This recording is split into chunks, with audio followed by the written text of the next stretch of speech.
সালেহ একজন অভিজ্ঞ পথিক এবং ব্যবসায়ী। সে তার ব্যবসায়িক গন্তব্যের দিকে এগিয়ে চলেছে, কিন্তু আজকের এই সফরটা অন্যরকম। প্রখর রোদ মাথার ওপরে আগুন ঝরাচ্ছে, আর মাইলের পর মাইল শুধু ধুধু বালি। হাতে থাকা শেষ জলের বোতলটিও শেষ। তার মনে এখন শুধু একটাই চিন্তা, পানি, একটু বিশুদ্ধ পানি। সালেহ, ইন্না লিল্লাহি ওয়া ইন্না ইলাইহি রাজিউন।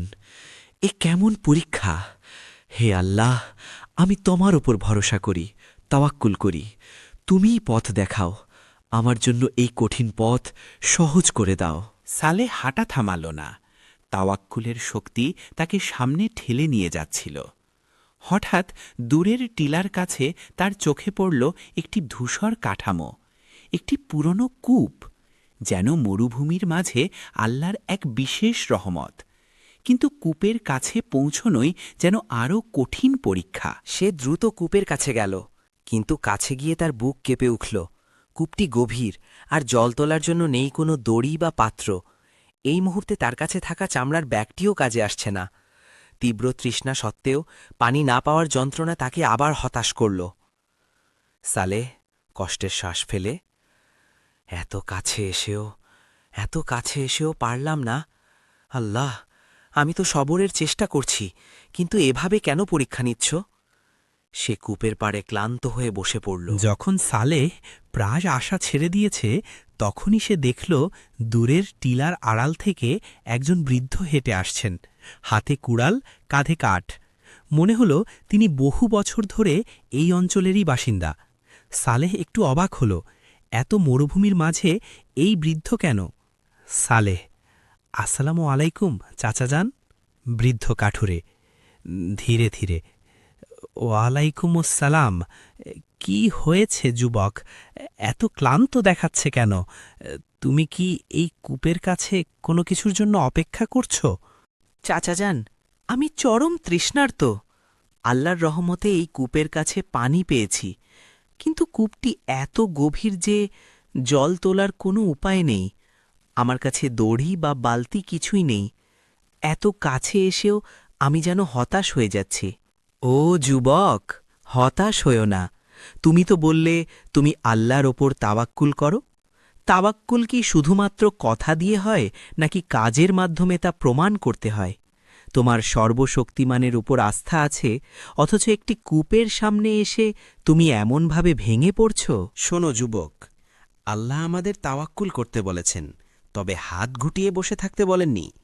তাওয়াক্কুল হল তুমি তোমার ক্ষুদ্রতম চেষ্টাটুকু করবে, আর ফলাফল আল্লাহর হাতে ছেড়ে দেবে। এই নাও। তিনি নিজের পকেট থেকে একটি শুকনো খেজুরের বীজ বের করলেন। সালেহ হতবাক হলে, একটি বীজ? চাচাজান, এই বীজ দিয়ে আমি কিভাবে জল তুলব? আমার তো এখন দড়ি দরকার, বীজ নয়। হ্যাঁ, শুধু একটি বীজ। এটি তোমার হাতের একমাত্র সম্পদ, তোমার এখনকার ক্ষুদ্রতম প্রচেষ্টা। আমি তোমাকে এই বীজটি কূপের জলে ফেলে দিতে বলছি, তবে শর্ত হল এটি নিক্ষেপ করার সময় তোমার অন্তরে যেন বিন্দুমাত্র সন্দেহ না থাকে যে আল্লাহ তোমার জন্য পথ খুলবেন। ঠিক আছে চাচাজান, আমি তাওয়াক্কুল করছি। বিসমিল্লাহির রহমানির রহিম। সলেহ দ্বিধা ছেড়ে ফেলে মুদাররিসের অর্থাৎ কাঠুলুর কথা অনুযায়ী আল্লাহর উপর পূর্ণ আস্থা রেখে সেই ক্ষুদ্র বীজটি কূপের গভীরের জলের উদ্দেশ্যে ছুঁড়ে মারল। বীজটি পানিতে পড়ার সাথে সাথেই যেন এক অলৌকিক ঘটনা ঘটল।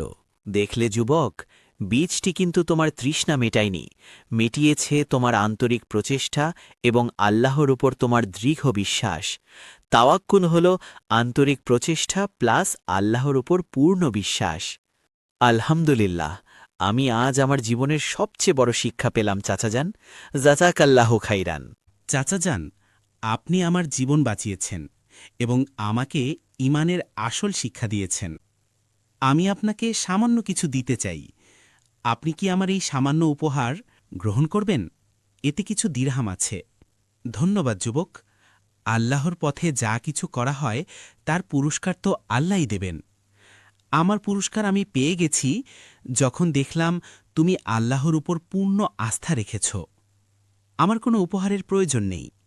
তোমার এই তাওয়াক্কুলই আমার জন্য যথেষ্ট। আপনার মতো জ্ঞানী মানুষ আমি দেখিনি। আপনি কে? কোথায় আপনার বাসস্থান? আমি আপনার জন্য দোয়া করি, আল্লাহ যেন আপনার জীবন আরও সহজ করে দেন। বৃদ্ধ কাঠুরে, আমার বাসস্থান অনেক দূরে, এখন আমি চলে যাই, তুমি তোমার পথ ধরো। মনে রেখো, যে আল্লাহকে ভয় করে আল্লাহ তার জন্য পথ খুলে দেন এবং তাকে এমন স্থান থেকে রিজিক দেন যা সে কল্পনাও করেনি। আসসালামু আলাইকুম। কাঠুরে ধীরে ধীরে মরুভূমির টিলার দিকে হেঁটে গেলেন। সালেহ গভীর শ্রদ্ধায় তাকে দেখতে থাকল। মুহূর্তের মধ্যেই সূর্য ডুবে গেল। সালেহ চোখ সরাতেই দেখল কাঠুরে সেখানে নেই। এত অল্প সময়ে এত দ্রুত একজন বৃদ্ধ কিভাবে অদৃশ্য হতে পারে? সারাদিনের ক্লান্তিতে সালেক কূপের কাছেই শুয়ে পড়ল। গভীর রাতে তার ঘুম ভেঙে গেল এক তীব্র আলয়। সে দেখল সেই বৃদ্ধ কাঠুরে তার সামনে দাঁড়িয়ে আছেন।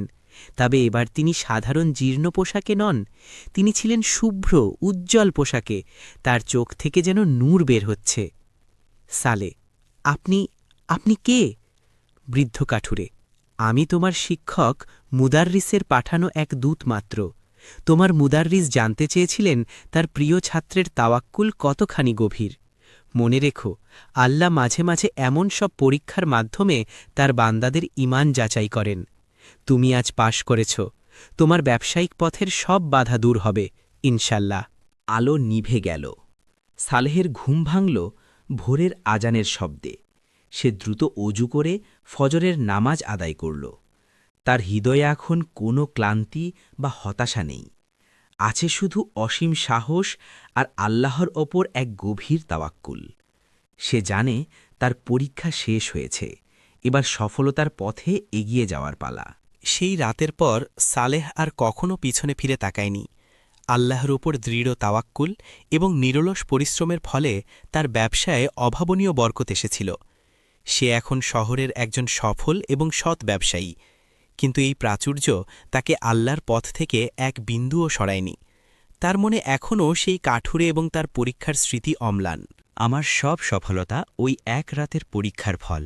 আমি সেই কূপটি এবং সেই জ্ঞানী বৃদ্ধকে কখনো ভুলতে পারি না। আমার হৃদয়ের গভীরের কৃতজ্ঞতা আমি তাকে জানাতে চাই। আমাকে অবশ্যই সেই গ্রামে ফিরে যেতে হবে, আমার শিক্ষক মুদাদ্রিস এবং সেই কূপের কাছে। দীর্ঘ 5 বছর পর সালেহ তার শিক্ষক মুদাররিসের গ্রামের দিকে যাত্রা করল।